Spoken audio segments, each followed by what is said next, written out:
De esta manera vamos a hablar de los componentes tradicionales de la ventilación protectiva, un tris nada más de abrebocas, saltamos a potencia la mecánica como tal, una sugerencia para todos, el concepto físico, que es donde se basa todo este principio, no es poder, sino la mejor es potencia. O sea, en física existe energía, trabajo y potencia. Entonces, cuando hagamos la traducción, hablemos de mecánica, en este concepto hablamos de potencia mecánica. Podemos hablar de poderes, todos entendemos, pero si podemos ser un poquito más asertivos, de potencia. La potencia elástica, que dónde está y que si tiene un papel en este compuesto y unas conclusiones. Entonces, hasta ahora teníamos estos componentes. Entonces, hablamos del volumen corriente. Lo único que les quiero hacer énfasis es que el volumen corriente debe ser calculado al peso corporal predicho inicialmente. Entonces no es volumen corriente al peso real, no al peso ideal, al peso corporal predicho, que nos tiene en cuenta la talla y el sexo del paciente. La PIP, que nosotros hablamos de la PIP individualizada, PIP optimizada, PIP personalizada, es la presión plató, ya tenemos el valor por debajo de 3 de lo posible, y la presión de conducción, que ya la hemos repasado, revisitado, y yo creo que eso no tiene ninguna duda. ¿En qué empezó a enredar las cosas? En esa interdependencia entre las variables y en que en el proceso de individualizar la ventilación mecánica se dieron cuenta que el volumen corriente desde hace mucho tiempo no era a peso real, sino a peso corporal predicho, pero que la presión de conducción era un reflejo de normalizar el volumen corriente a la elastancia pulmonar. Entonces entra un concepto que es la normalización de variables. ¿Por qué? Porque no en todos va dando. Yo cuando normalizo una variable es que la relaciono a algo, la relaciono al peso, al sexo, a la talla, a otra variable, a una propuesta física, a lo que quiera. Entonces aquí en este, que son 9 estudios aleatorizados, 1481 pacientes, hicieron volúmenes corrientes bajos con presiones limitadas y pulmón abierto, o sea, con óptimo PIP, versus volúmenes corrientes que no son bajos. Entonces, se dieron cuenta que el único grupo que se benefició fue el paciente que tenía volumen corrientes bajo con pulmón abierto. O sea, ya empezamos a darnos cuenta que la PIP empieza a afectar el impacto de un volumen corriente bajo y que todas estas variables que nosotros tenemos acá, ¿sí? Bueno, ahí se trabó. Entonces, que nosotros tenemos acá, no empiezan a hacer una interdependencia la una con la otra. Y no es lo mismo nosotros tener aquí al paciente en un pulmón abierto que en un pulmón que no está abierto. Entonces ya empiezan a decirnos, no funciona igual en todos. La otra cosa que aparece después, cuando clasifican los pacientes entre PAFI mayor de 150 y PAFI menor de 150, y el impacto del volumen corriente en esto para liberar el soporte respiratorio y para enviarlo a casa sin soporte respiratorio no invasivo. Se dieron cuenta que los que más se beneficiaban eran los pacientes que tenían PAFI por encima de 150 y no los que tenían PAFI por debajo de 150. Entra otra variable. Depende del terreno pulmonar que estemos visitando, vamos a tener el impacto adicional. Y aparece esa presión de conducción como una variable que nos ayuda muchísimo. Ya todos tenemos unos patrones de rutina, es la normalización del volumen corriente con elastancia, y lo que nos habla es que a mayor presión de conducción, lo que nosotros estamos generando es mayor estrés y strain o deformidad alveolar.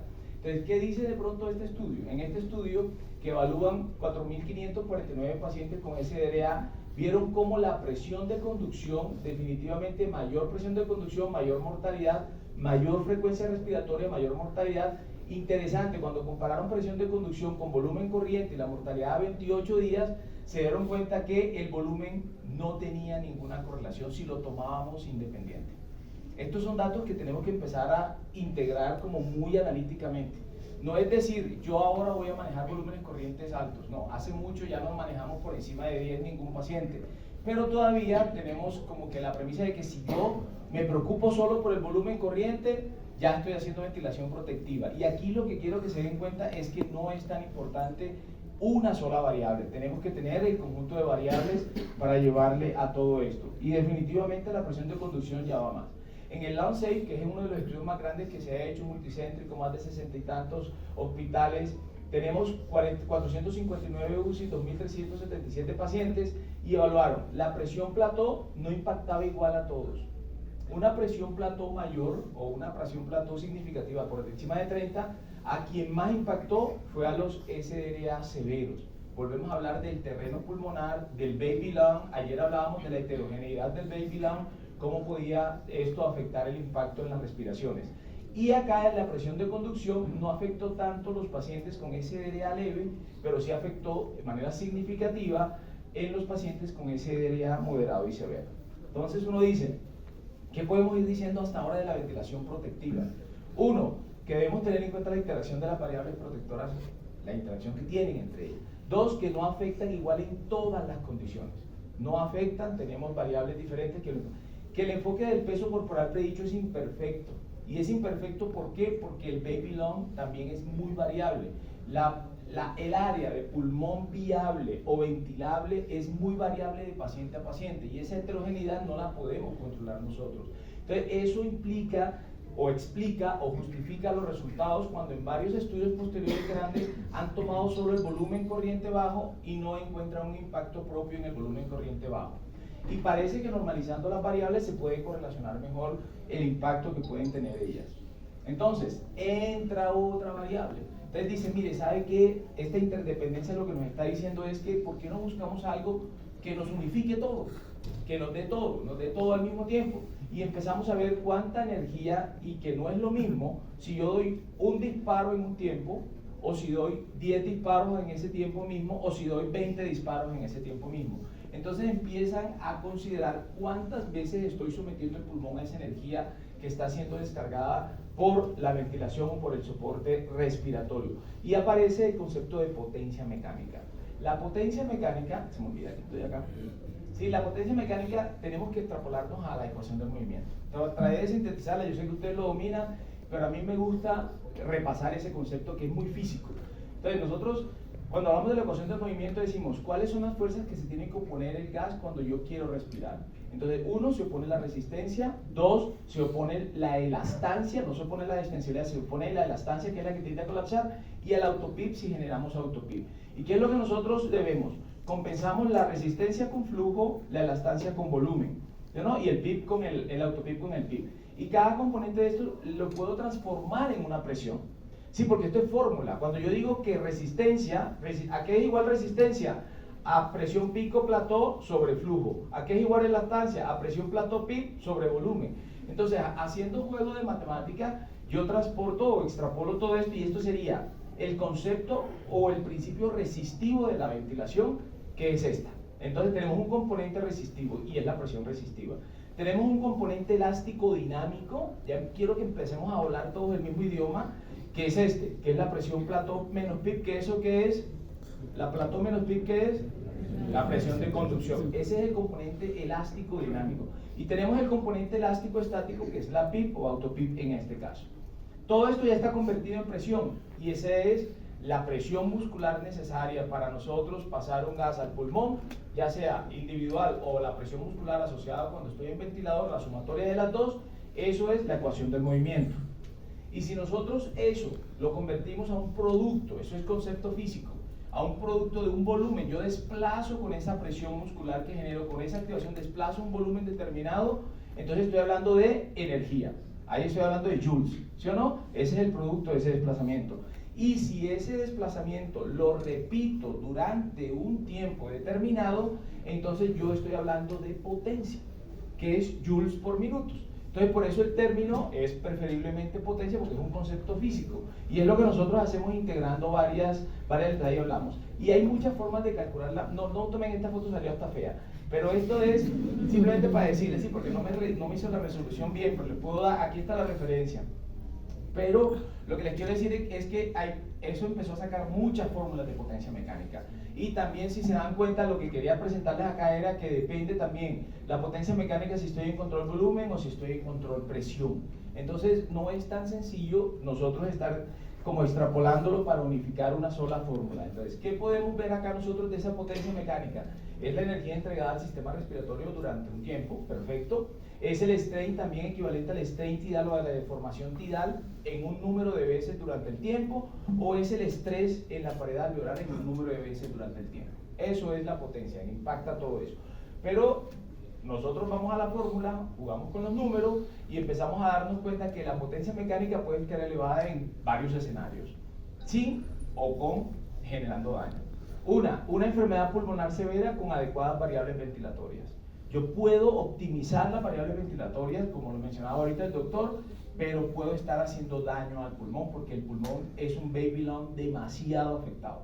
O sea, el terreno es muy áspero, el terreno está muy comprometido y por mucho que optimice, no voy a lograrlo y puede generar potencia mecánica elevada. Entonces, vamos a hablar.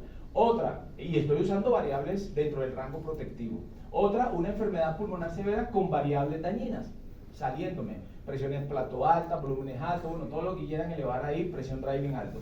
O variables ventilatorias dañinas. Entonces uno empieza a decir, bueno, ¿cómo interpreto todo lo que se está dando? Ahora vamos a los componentes y la potencia mecánica. Yo puedo tener la misma potencia mecánica y el mismo daño con una variabilidad en los componentes que tiene. Entonces yo puedo tener una PIP elevada y el volumen corriente normal, la presión driving normal y la frecuencia normal. O puedo tener una frecuencia muy alta con todo normal. O puedo tener una presión driving normal y todo anormal con todo normal. Entonces empieza uno a jugar con que no todas las variables de la potencia mecánica tienen el mismo impacto. Y si nosotros vemos que el volumen corriente aumenta 4 veces el impacto negativo de la potencia mecánica, la frecuencia respiratoria 1.4 y el PIB hasta 2 veces ese impacto. Entonces nosotros queremos tener al paciente en este rango de seguridad, por debajo de 12, para nosotros decir, no tengo potencia mecánica, pero ¿qué hago yo si la potencia mecánica está por encima de 12 y estoy dañando el pulmón? ¿A qué variable le voy a invertir? Eso es lo que nosotros tenemos que mirar cuando estamos interpretando estas fórmulas. Y definitivamente la potencia mecánica en algunos estudios ha mostrado beneficios, en otros no ha mostrado diferencia y está todavía como tratando de explorarse cada vez más. Ya vimos que tiene limitantes, diferentes componentes en diferentes terrenos, diferentes condiciones, nos toca estudiarla. Vemos que si está en volumen control o en control presión también tiene otro impacto de hallar la fórmula. Entonces, ¿qué podemos decir hasta ahora ya para entrar después al tema que veníamos? ¿Cuál es la manera óptima de calcular la potencia mecánica? Todavía no la tenemos. Todavía no la tenemos y hay varias fórmulas que lo están haciendo. Y algunas la están tratando de simplificar de manera asertiva. ¿Existe un umbral de seguridad o un nivel aceptable de potencia mecánica? Los estudios van desde 12, 17 y hasta que no hay diferencia. Entonces nos toca seguir explorándolo. ¿Hay un efecto de la potencia mecánica total o el efecto varía en los diferentes elementos individuales? Hacia allá se está dirigiendo eso y ahorita es donde vamos a entrar en potencia elástica. ¿Y qué de la potencia mecánica tiene impacto en los desenlaces clínicos porque ha sido heterogéneo? Entonces, aquí ya vamos a cumplir los 5 minutos. Sí, aquí entramos en ese concepto. ¿Se acuerdan cuando hablábamos del concepto elástico, dinámico, elástico estático y resistivo? Aquí está.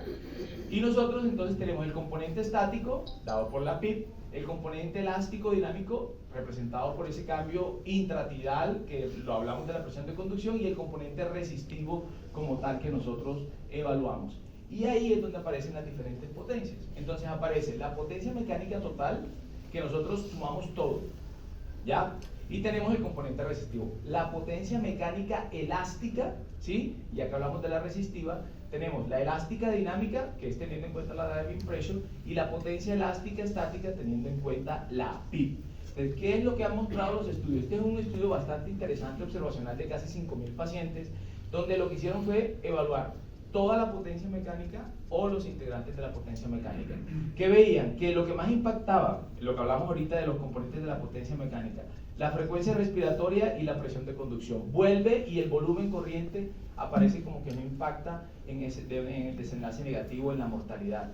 La potencia mecánica total lo hace, pero cuando nosotros desglosamos la potencia mecánica que les explicaba, la elástica dinámica, la elástica estática y la resistiva, la única que afectó realmente fue la elástica dinámica, o sea, la reflejada por la presión de conducción.